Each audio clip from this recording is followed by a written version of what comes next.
지난 한 주간 여러분 어떻게 지내셨습니까? 추석을 지나는 몇 주 동안 여러분 어떻게 잘 지내셨습니까? 이제 완연한 가을로 들어가는 10월이 시작이 되었습니다. 여러분의 삶이 이 가을의 풍성함처럼 주의 은혜로 날마다 풍성한 그런 은혜가 있으시기를 간절히 소망합니다. 성경이 우리 개인의 손에 들려지기까지의 그 역사와 또 그 과정은 인간의 역사가 아니라 하나님의 역사였다, 이렇게 말할 수가 있습니다. 세계의 역사를 이제 시대 순으로 구분을 할 때 고대, 중세, 근대, 현대 이렇게 나누죠. 세계의 역사를. 근데 그 세계의 역사에서는 나누지 않는 또 다른 시대 구분이 있죠. 교회사 속에는 종교개혁 시대가 있습니다.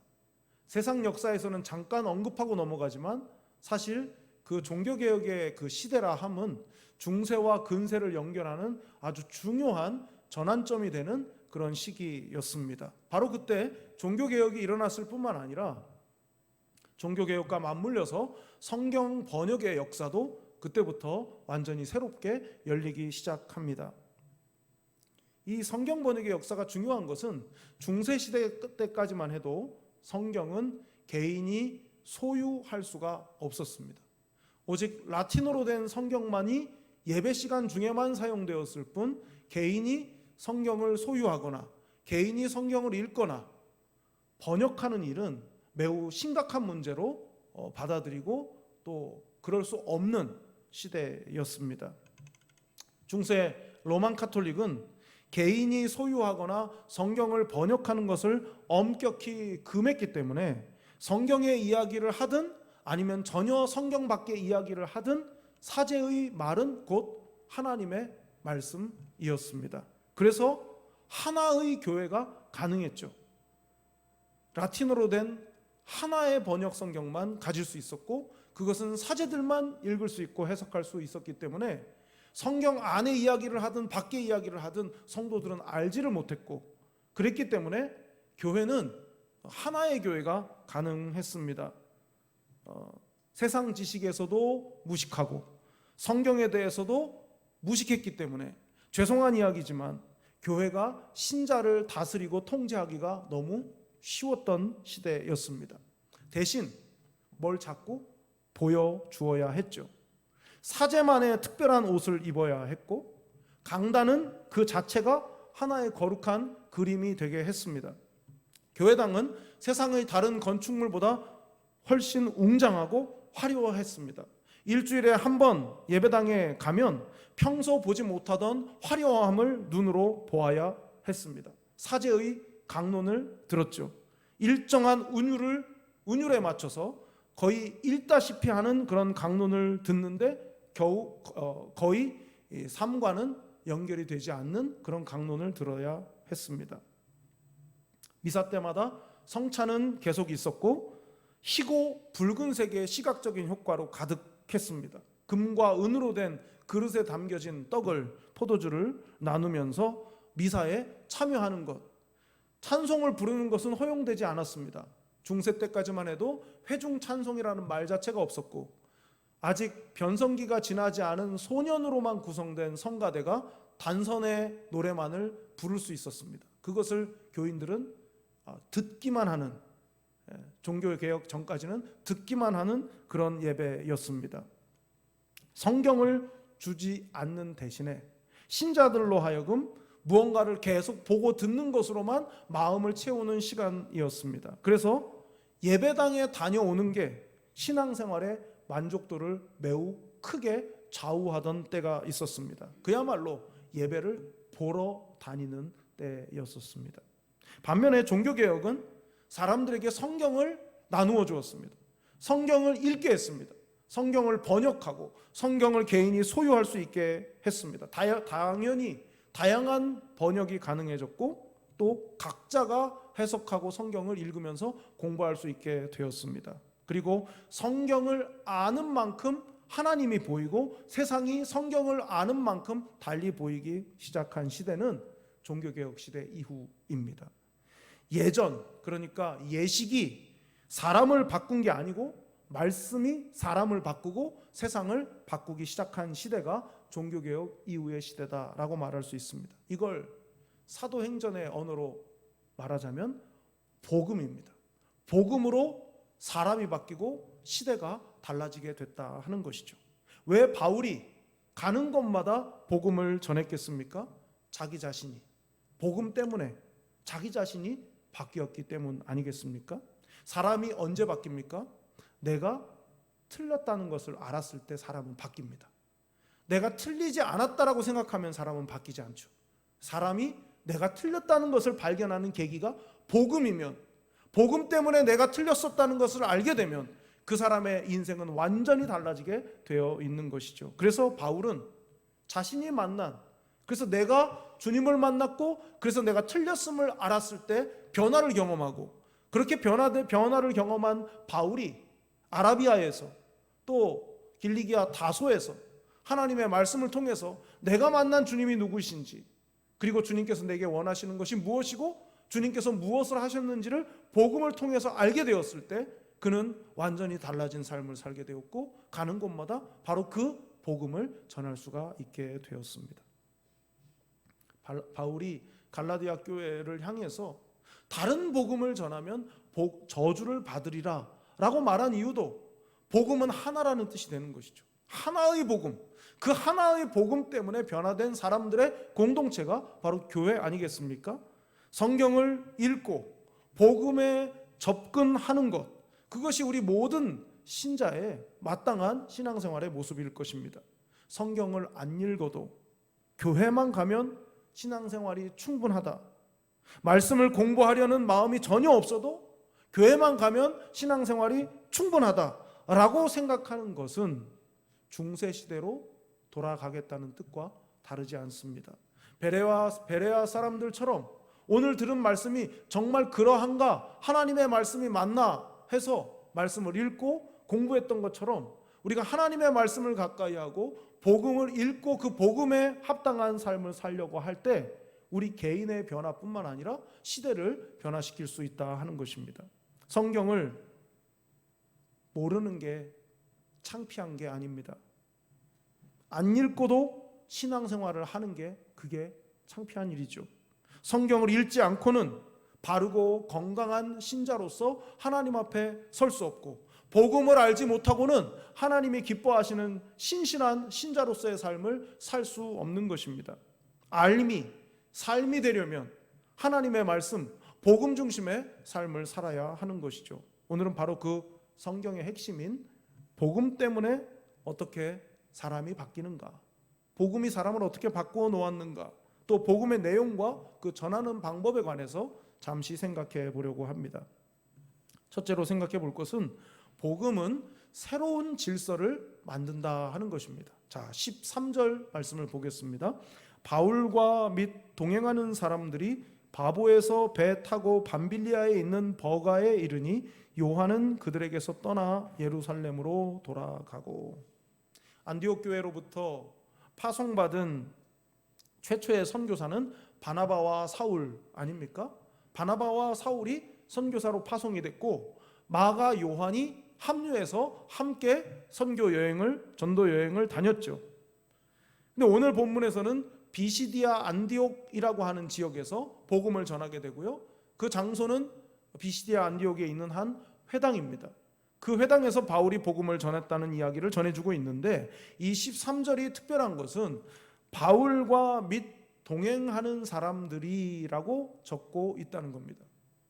이전까지는 바나바와 사울이, 바나바의 이름이 먼저 나오고 그 다음에 사울의 이름이 나오고 주도를 바나바가 하는 그런 모습이었습니다.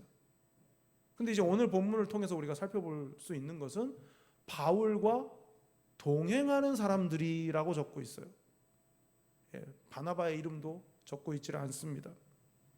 이 사역의 주도권을 바울이 가지게 됐다 하는 그 의미가 숨겨져 있는 것이죠.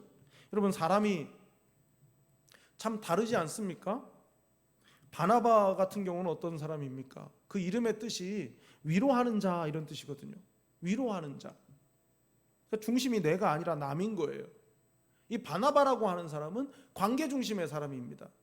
그러니까 우리 중에도 다 사람마다 성향이 다 다른데 맨날 만나고 뭐 그러는데도 사람의 이름을 잘 기억하지 못하고 잊어버리는 사람이 있죠.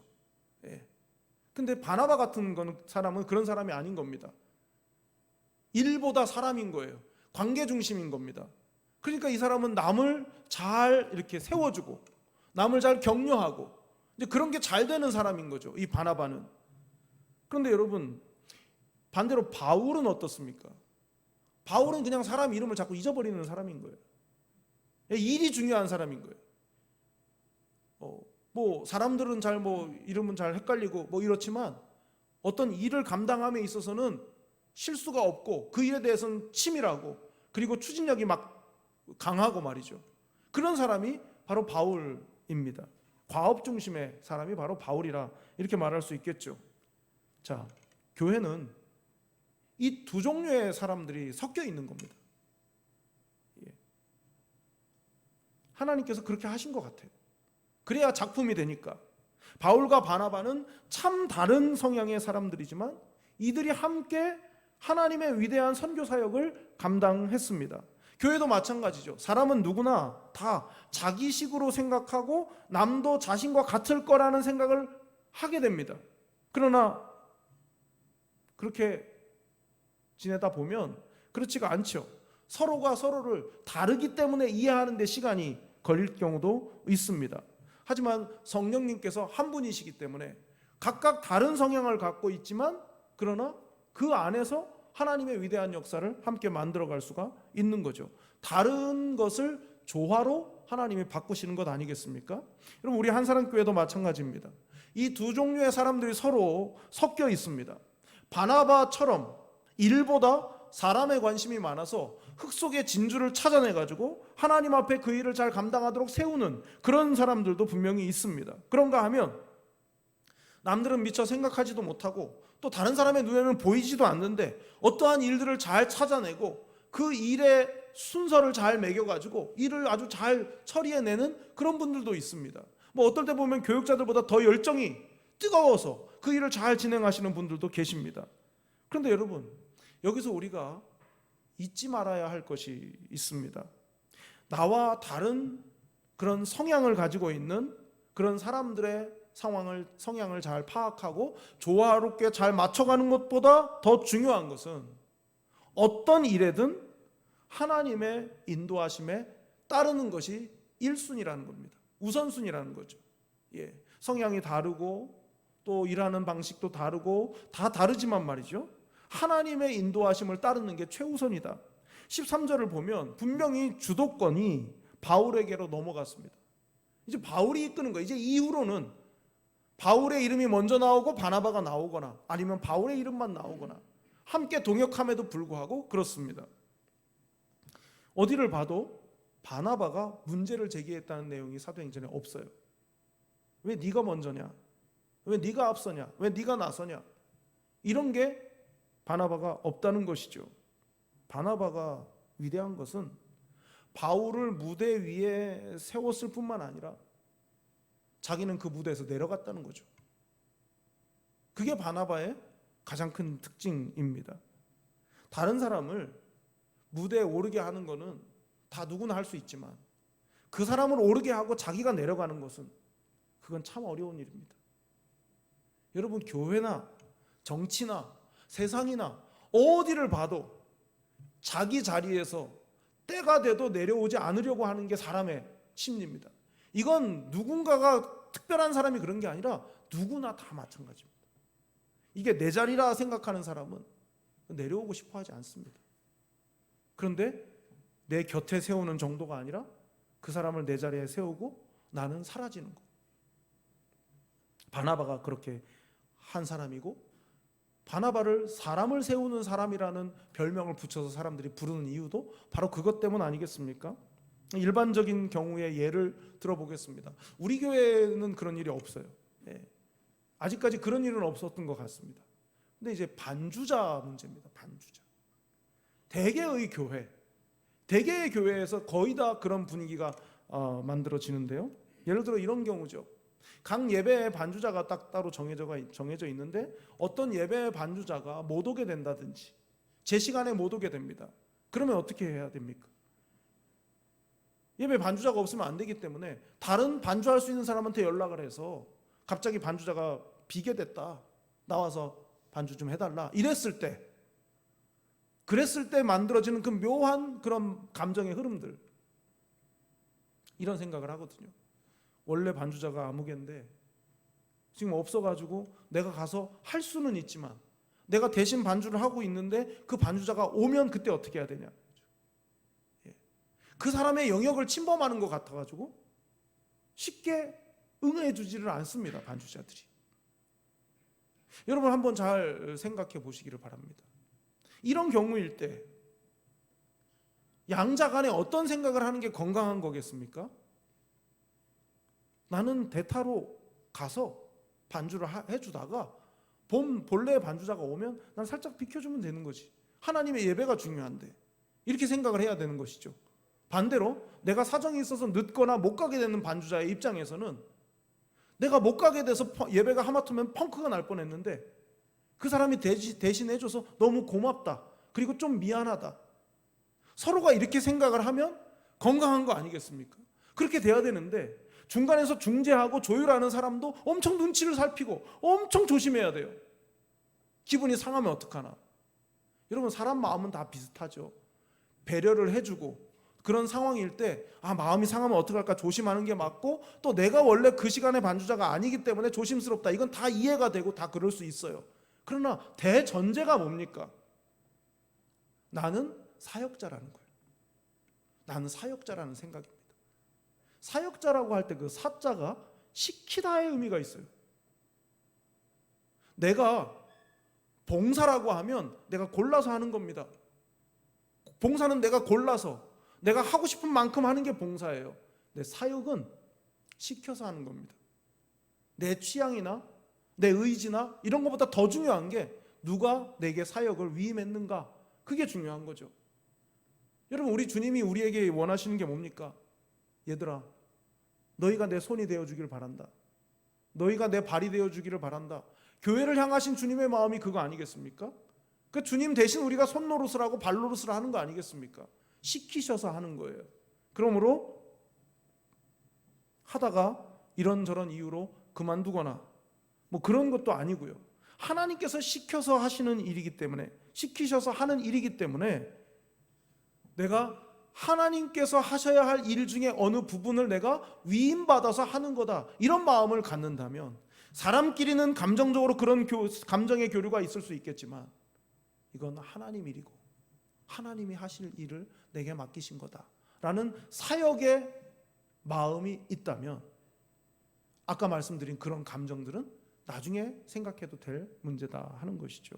서로의 사역을 존중하는 것은 당연한 일이지만 사역이라는 생각을 놓쳐서는 안 되는 것입니다. 아무리 가벼워 보이고 누구나 다 할 수 있어 보이는 일이라 할지라도 그것이 사역이라는 생각을 가진 사람과 봉사라는 생각을 가진 사람은 다를 수밖에 없는 것이죠. 세례 요한은 오늘 본문에도 등장하는 하지만 세례 요한은 주님을 위해서 세 가지를 한 사람입니다. 첫째로 주님을 위해서 장애물을 치운 사람이에요. 둘째로 주님을 위해서 길을 놓은 사람입니다. 그리고 마지막 세 번째로 세례 요한은 그 길에서 비켜난 사람입니다.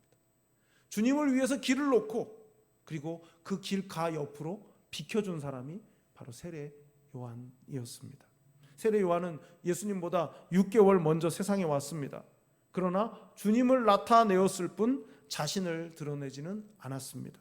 주님의 길을 예비하되 그 길에서 비켜 설 줄 알았던 사람이 바로 세례 요한, 사역자의 삶을 살았던 사람입니다. 여러분은 어떠십니까? 일 중심이든 관계 중심이든 어느 하나로만 교회가 세워질 수 없음을 잘 알고 계십니까? 여러분과 다른 스타일로 일하는 사람들, 주님을 섬기는 그 사람들을 존중하십니까? 주님께서 원하신다면 여러분의 자리라고 생각하는 그 자리를 비켜주실 수 있으십니까? 결국은 주님께서 높임을 받으셔야 합니다. 그러기 위해서 내 이름이 지워져야 한다면 얼마든지 지워주십시오라고 할 수 있어야 성숙한 신자요 진정한 사역자입니다.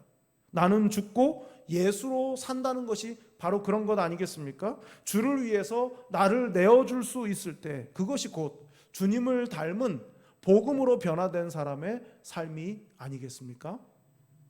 두 번째로 생각해 볼 것은 바울이 전한 복음과 관련된 것입니다.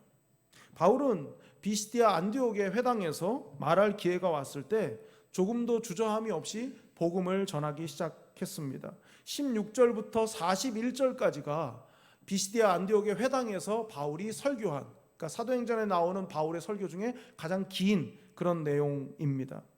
그런데 여기서 볼 수 있는 것은 바울에게 누구도 설교할 기회를 주지 않았다는 거죠. 회당장들이 말합니다. 말할 사람 말하라고. 그랬을 때 바울이 손을 들고 얘기한 거죠. 자, 15절 16절을 보겠습니다. 율법과 선지자의 글을 읽은 후에 회당장들이 사람을 보내어 물어 이르되 형제들아 만일 백성을 권할 말이 있거든 말하라 하니 바울이 일어나 손짓하며 말하되 이스라엘 사람들과 및 하나님을 경외하는 사람들아 들으라.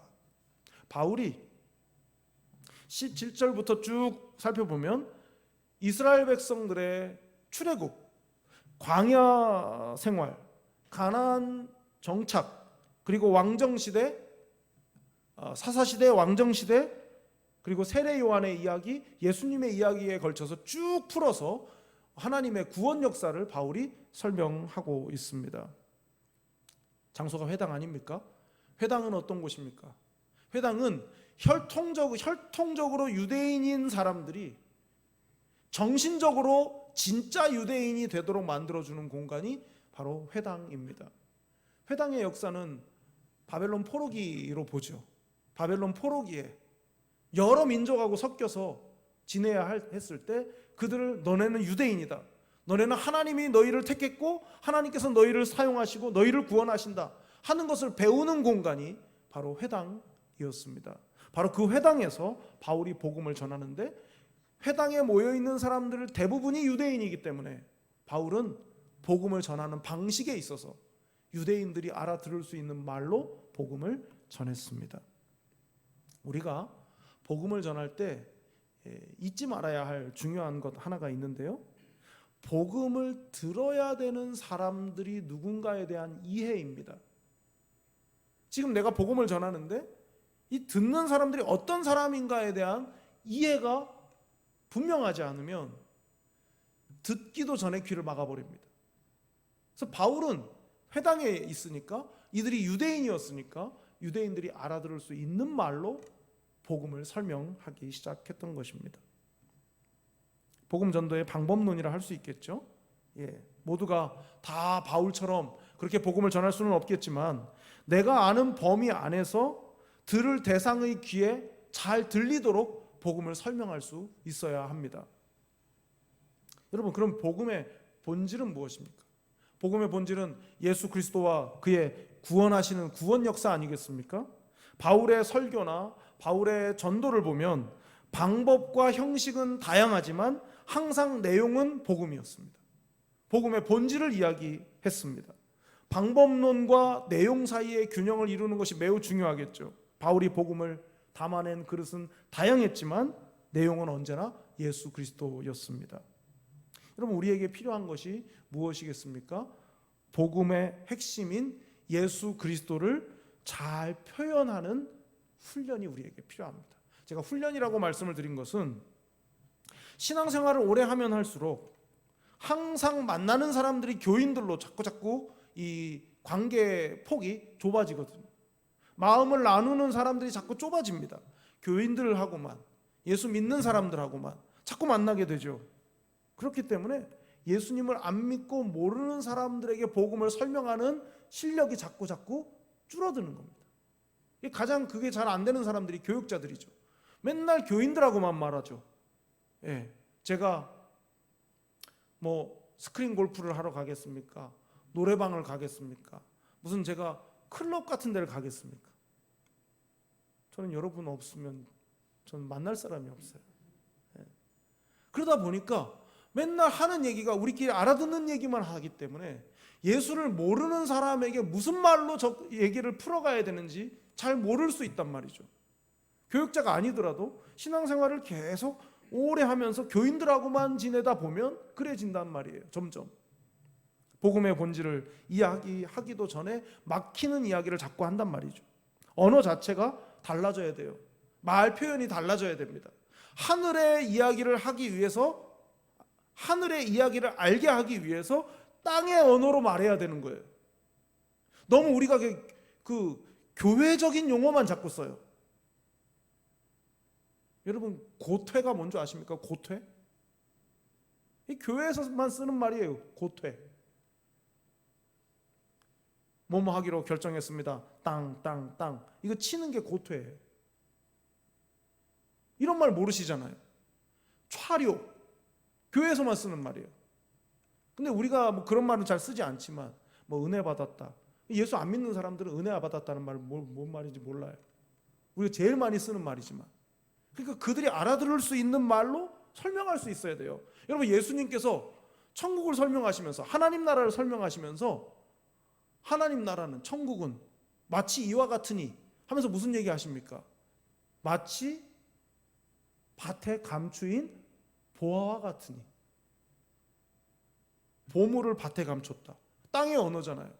뭘 설명하기 위해서입니까? 하늘을 설명하기 위해서. 하나님 나라를 설명하기 위해서 땅의 언어를 쓴단 말이죠. 우리에게 필요한 게 그런 거예요. 우리에게 필요한 게.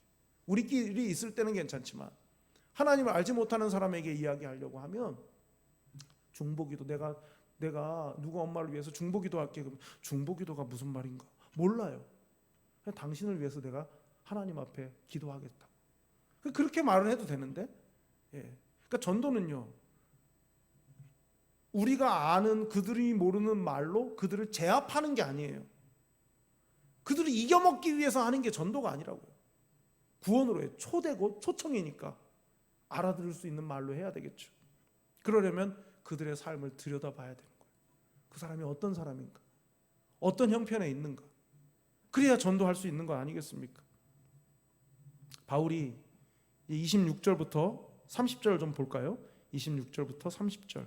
형제들아, 아브라함의 후손과 너희 중 하나님을 경외하는 사람들아, 이 구원의 말씀을 우리에게 보내셨거늘 예루살렘에 사는 자들과 그들 관리들이 예수와 및 안식일마다 외우는 바 선지자들의 말을 알지 못하므로 예수를 정죄하여 선지자들의 말을 응하게 하였도다. 죽일 죄를 하나도 찾지 못하였으나 빌라도에게 죽여달라 하였으니 성경에 그를 가리켜 기록한 말씀을 다 응하게 한 것이라. 후에 나무에서 내려다가 무덤에 두었으나 하나님이 죽은 자 가운데서 그를 살리신지라. 지금 대부분이 유대인인 사람들, 일부 이방인이 있었지만 대부분이 유대인인 사람들에게 아브라함의 후손 얘기를 하면서 복음을 풀어내고 있어요. 복음의 본질을 얘기하고 있는 겁니다. 지금 뭐라고 말했습니까? 당신들이 예수도 모르고 안식일마다 들려주고 읽히고 심지어 외우기까지 하는 그 선지자들의 가르침을 당신들이 모른다, 이렇게 말하고 있어요. 왜 복음이 안 들리는 겁니까? 성경을 끊임없이 읽어주고 심지어 그것을 외워서 듣기까지 할 정도로 그렇게 익숙함에도 불구하고 복음이 안 들렸다는 거예요. 복음이 안 들렸다는 겁니다. 다시 27절을 한번 보십시오. 예루살렘에 사는 자들과 그들 관리들이 예수와 및 안식일마다 외우는 바 선지자들의 말을 알지 못함으로 예수를 정죄하여 선지자들의 말을 응하게 하였도다. 모르니까 정죄한 거예요. 예수님을 몰라서 정죄한 거예요. 그런데 그 모름이 도저히 알 길이 없었던 게 아니라 매 안식일 때마다 선지자들의 글을 절기에 맞춰서 무슨 절기에는 무슨 말씀을 읽고 그대로 다 읽어내는데도, 그리고 그걸 외우는데도 그 가르침이 뭔지를 몰라서 예수님을 정죄하고 십자가에 죽였다는 것이죠. 여러분, 무엇을 모른다는 겁니까? 예수님을 모른다는 거예요. 예수님을 모른다고. 여러분, 신앙생활도 이럴 수 있거든요. 영적 무지의 심각성입니다. 여러분, 사제가 앞에서 매주 강론을 해도 나도 성경을 모르고, 심지어 어떤 사제는 사제도 라틴어를 몰라요. 그냥 말하는 거예요. 성경의 이야기가 아닌 거예요. 사람의 이야기를 말하는 거예요. 그래서 사제가 말하니까 그냥 하나님 말인 거죠. 너도 모르고 나도 모르고 우리 다 같이 모르고 하나님이 누구신지 모르는 상태로 계속 듣지만 모르는 겁니다. 예수님에 관해서 누군가 가르쳐줘도 몰라요. 결국 그 영적인 무지가 예수님을 십자가에 못 박게 한 것이죠. 38절과 39절을 보겠습니다. 그러므로 형제들아 너희가 알 것은 이 사람을 힘입어 죄 사함을 너희에게 전하는 이것이며 또 모세의 율법으로 너희가 의롭다 하심을 얻지 못하던 모든 일에도 이 사람을 힘입어 믿는 자마다 의롭다 하심을 얻는 이것이라. 이 두 구절에 공통적으로 들어간 말이 뭡니까? 이 사람을 힘입어입니다. 이 사람을 힘입어. 이 사람이 누구예요? 예수님이죠. 다른 번역에서는 통하여로 번역했습니다. 이 사람을 통하여, 예수님을 통하여. 바울이 지금 말하잖아요. 이 사람을 통하여, 내가 예수를 통해서 너희에게 이 복음을 전한다고. 모세의 율법으로 의롭다 함을 받을 줄 알았는데 그게 아니라는 사실도 모르고 있는 너희에게 내가 이 사람을 통하여 믿는 자마다 의롭다 하심을 받는다고 가르쳐준다 이거죠. 이게 뭡니까? 이게 복음이죠. 복음이 아니면 율법주의에 빠져가지고 모세의 율법대로 살면 의롭게 될 거라고 생각하지만 그렇게가 안 되는 거예요. 근데 그게 안 되는 것도 모르고 모세의 율법만을 생각하고 산단 말이죠. 그런 그들에게 복음으로 변화된 내가, 복음이 사람을 변화시킨다는 그 증거인 내가 당신들에게 말하는데 이 사람을 통하여 믿기만 하면 죄사함을 받는다라고 지금 가르쳐주고 있는 것이죠. 복음의 효력이라고 할 수 있겠죠. 복음의 효력을 말하고 있는 겁니다. 불완전한 율법에 얽매여서 참 자유와 구원을 누리지 못하고 알지도 못한 사람들이 예수님을 통하여 죄 문제가 완전히 해결되고 영원한 자유와 구원의 기쁨을 누릴 수 있다는 사실을 말한다. 이렇게 지금 말하고 있는 거예요. 여러분, 오늘 설교의 제목이 복음 사람 아닙니까? 복음을 제대로 듣고 그 의미가 나에게 무엇인지를 아는 사람은 달라질 수밖에 없어요. 많은 말씀을 드렸지만 간단히 이런 겁니다. 복음이 들리면 내가 죄인인 줄 알아요. 복음이 들리면 내가 죄인인 줄 알면 복음 때문에 내가 틀렸음을 알기 때문에 바뀌어야 된다는 것을 생각하며 신앙생활을 하게 되는 거예요. 그래서 복음이 사람을 만드는 겁니다. 복음이 없으면 그냥 기독교인인 거예요. 교회 다니는 사람인 거예요. 여러분, 바울이 왜 우리가 어려워하는 로마서를 왜 쓴 겁니까? 로마에 있는 교인들을 위해서 썼어요. 근데 로마서를 복음의 진수라고 하지 않습니까? 교회에 보낸 편지에 왜 복음의 진수를 기록해야 합니까? 교회 안에 있지만 복음을 모르기 때문이에요. 신앙생활의 패턴에 익숙해져 있고 교회 생활, 신앙생활을 하는 게 어떻게 한다는 그 매너를 배웠을 뿐이지 정작 복음을 모르는 사람들에게는 복음이 들려야 되는 것입니다. 복음을 들어야 나의 죄가 보이고 내가 틀렸음을 알아야 변화가 필요하다는 것을 깨닫게 됩니다. 정말 목회자로서, 설교자로서 정말 진심으로 여러분 모두에게 부탁을 드리고 권면하고 싶습니다. 복음을 들으시기를 바라요.